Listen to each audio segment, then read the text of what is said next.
In January of 1788, 11 British ships sailed into Sydney Harbour and landed not far from here.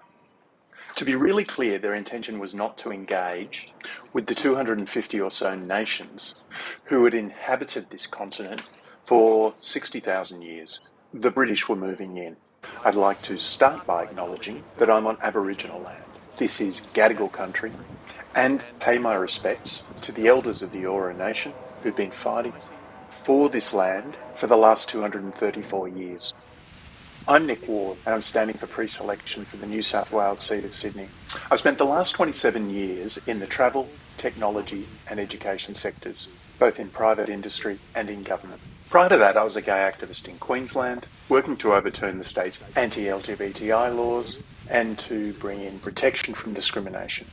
My life has been spent selling ideas to people, that we can live in a society that is just and embraces diversity, that we can learn from our neighbours and create a better community. There's a lot to do in New South Wales, and indeed in this very seat that I've lived for the last 12 years. It's become, it seems, standard operating procedures for politicians from both the major parties to use their position to feather their own nests. We as Greens need to continue the fight for political integrity and to change that culture. Healthcare is becoming a worsening tale of haves and have-nots. Those without the means to pay for healthcare are being increasingly left behind, while free and preventative healthcare is coming even more than ever under attack. Meanwhile, nurses and healthcare workers are being treated as cannon fodder to hold together a neglected system. This is a fight we need to have now.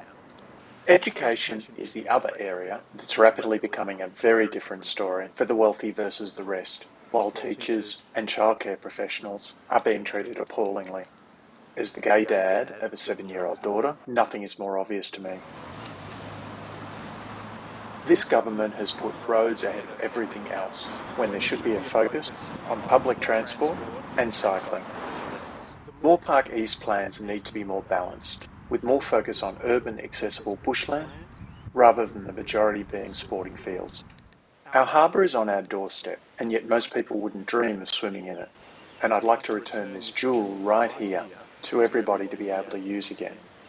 We need more things to connect our community.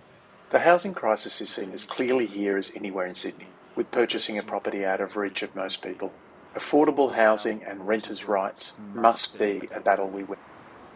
Meanwhile, the seat of Sydney has homelessness at every turn, relying on the good deeds of its residents to hold things together.